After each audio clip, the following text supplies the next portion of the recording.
பூனைக்குட்டியும் வாத்தும்.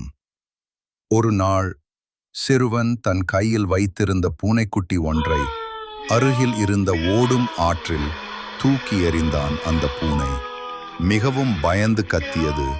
அதை பார்த்து அந்த சிறுவன் சிரித்தான். அந்த பூனை நீரில் மூழ்கியது.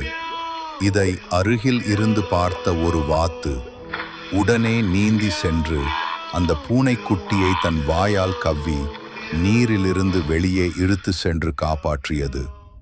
பிறகு அந்த வாத்து நீருக்கு சென்று ஒரு மீன் ஒன்றை பிடித்து வந்தது. அந்த மீனை பூனைக்குட்டிக்கு கொடுத்தது. அந்த பூனை அதை சாப்பிட்டது.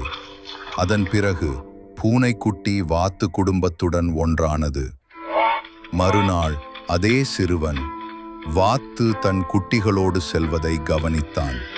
உடனே ஓடி சென்று அந்த வாத்துவை கையால் தூக்கி கொண்டான். இதை தூரத்தில் இருந்து பூனை பார்த்து ஓடி வந்தது. அந்த சிறுவன் மேல் குதித்து அவனை கடித்தது. பிறகு அந்த வாத்தை காப்பாற்றியது.